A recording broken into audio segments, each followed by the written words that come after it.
On this Whiteboard Wednesday, we're going to discuss the topic of stress.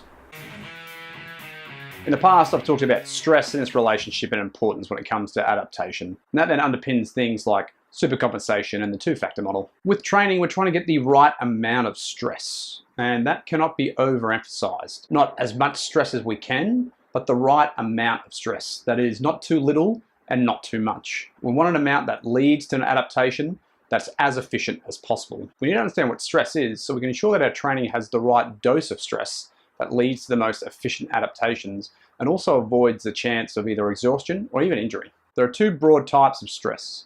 There's what we call eustress, and then there's distress. Eustress is when the body is challenged enough that it leads to a positive adaptation. So you can think of eustress as the right amount that's kind of good. Distress, on the other hand, is when the body is overwhelmed with the actual challenge presented by the training stimulus and it cannot cope. And this then leads to negative outcomes. We can picture a graph plotting resistance to stress against stress. If we have resistance to stress on the vertical axis and stress on the horizontal axis, it appears similar to an inverted U or a normal distribution. And what we basically see is here where stress is low, the actual resistance is also relatively low as well. Moving on to the middle, you see an increase in the amount of stress going up and an increased level of resistance or ability to respond to that stimulus.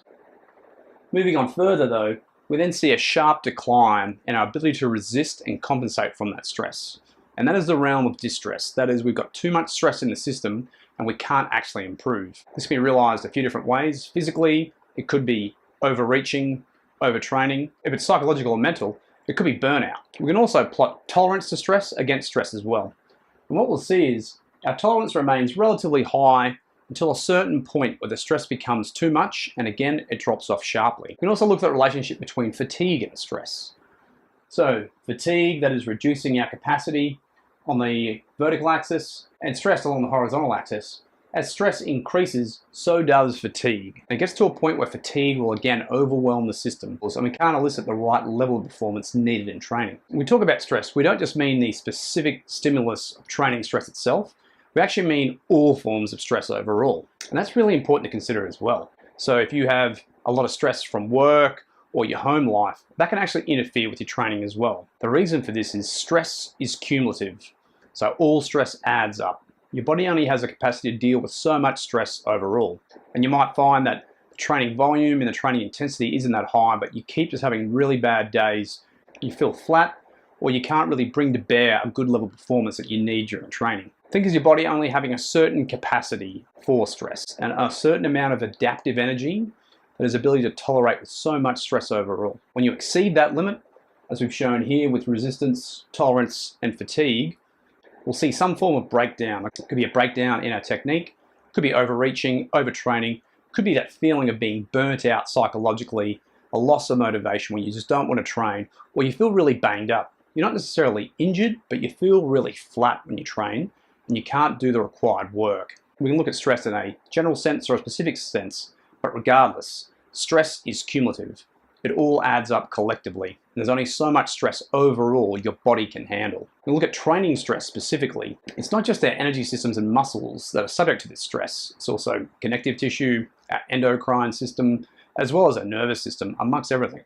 And your body responds to that stress by prioritizing what it has to deal with, by releasing hormones, breaking down tissue, rebuilding tissue. So whilst you might not think that a heavy squat session is going to affect your ability to bench press, it actually can. You might get a large dose of stress from that squat session that actually reduces your ability to generate a large amount of force when you're bench pressing. So a lot of people, that's not really obvious. We can also look at stress in a general sense. Your body only has so much capacity to deal with so much stress overall. So stress from outside of training, like relationships, lifestyle, family, work, anything like that, can actually have an impact on your training. We want to minimize the external stress as best we can.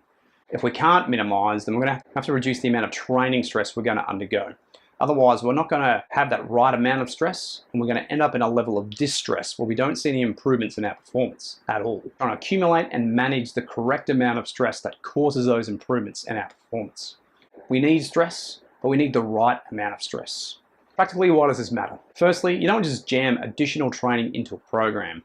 You might move from being in that sweet spot of eustress that's going to lead to a positive adaptation over into a level of distress where you might overreach, overtrain, get injured, or just feel flat. And with that, more is not necessarily better. A low dose won't have any significant harm to you, will lead to your body responding and trying to fight and deal with that in the future. Too high of a dose can have serious negative outcomes. The other thing to really remember is stress is cumulative. It all adds up based on your training maturity, your training history, your injuries, as well as your anatomy and physiology. It's all going to come together to really determine what the right amount of stress is for you in training. Find that right amount of stress that is as efficient as possible, that doesn't lead to negative outcomes like exhaustion, but leads to a positive adaptation.